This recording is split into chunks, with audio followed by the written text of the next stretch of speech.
سلامتی ہو میرے پاکستانی بھائیوں، میرا نام ڈیوڈ ایریل ہے۔ میرا پہلے نام تھا مولانا خلیل الرحمن رحیمی، جو میں اپنا عربی نام چھوڑ چکا ہوں، 1.5 سال ہو گیا ہے۔ میں نے اپنا انگلش نیم ہیبرو نیم چوز کر لیا ہے with the blessing of God۔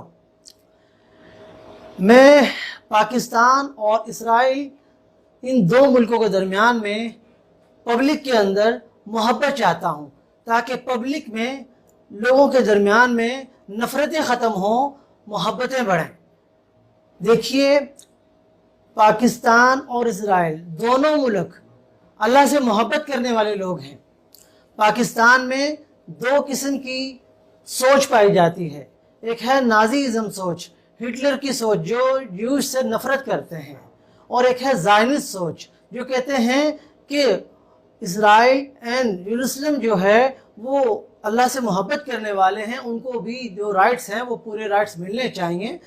تو آج میں تمام بھائیوں سے یہ درخواست کروں گا کہ ہمارے اس سوچ میں آپ بھی شامل ہوں، اور ہماری کوئی تنظیم نہیں ہے، کوئی جماعت نہیں ہے جس کو میں پروموٹ کر رہا ہوں، بلکہ ایک سوچ ہے۔ اس سوچ کو پروموٹ کیا جا رہا ہے۔ اس سوچ کو آپ بھی اپنا سکتے ہیں کہ محبتیں قائم کی جائیں، نفرتیں ختم کی جائیں، پیس اینڈ ڈیولپمنٹ گولز کی طرف قدم اٹھایا جائے، پیس اینڈ جسٹس کی طرف قدم اٹھایا جائے۔ میں پاکستان گورنمنٹ سے درخواست کرتا ہوں کہ پاکستان گورنمنٹ اس اہم گولڈن دروازے کو کھولے، تاکہ پاکستان میں رہنے والے جتنے بھی مسلم، کرسچین، جیوز جو یہاں پر اپنا پاسپورٹ میں ریلیجن چھپا کر یہاں کرسچین کی شکل میں رہ رہے ہیں، ان جیوز کو بھی وہاں پہ جانے کی اجازت ہونی چاہیے۔ میں گورنمنٹ پاکستان کا مشکور ہوں کہ بہت سارے انہوں نے پیسفل قدم اٹھائے ہیں۔ انہوں نے سکھوں کے لیے پاکستان میں آنے کی اجازت دی ہے، تو پاکستان میں رہنے والے جو کرسچین جیوز ہیں اور جو لوگ وہاں سے یروشلم سے محبت کرنے والے ہیں، اسرائیل سے محبت کرنے والے ہیں، انہیں بھی پاکستانی پاسپورٹ پر اسرائیل جانے کی اجازت ہونی چاہیے۔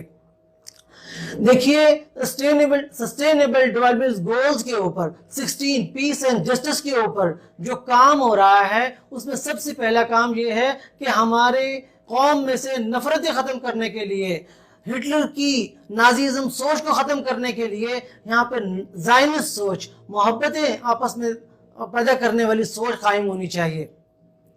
تو یہاں پر مجھے بہت افسوس سے کہنا پڑتا ہے، جو بھی اپنی فریڈم آف سپیچ، حق کی آواز بلند کرتا ہے، اسے ڈسٹرب کیا جاتا ہے۔ میں 7 سال سے، سن 2013 سے اب تک اس پہ آواز بلند کر رہا ہوں۔ میرے بھائی کو اس پہ مار دیا گیا۔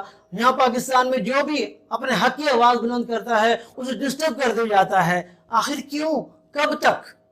میں یہ سوال پوچھتا ہوں، جب ہم مسلمان کے دین میں جیوش کے ساتھ شادی کرنا جائز ہے، تو اس سے فرینڈشپ کیسے نہیں ہو سکتی؟ یہ قوم کے لیے سوال ہے کہ جیوش کے ساتھ شادی ہو سکتی ہے تو فرینڈشپ کیسے نہیں ہو سکتی؟ تو اتنی نفرت اچھی نہیں ہے۔ پبلک کو سے اتنا درخواست کروں گا کہ اس نفرت کو اپنے اندر سے ختم کریں، اور جو لوگ اسرائیل وزٹ کر کے پاکستان واپس آئے ہیں، ان پہ جو سختیاں کی جا رہی ہیں وہ سختیاں ختم کی جائیں پلیز، برائے مہربانی۔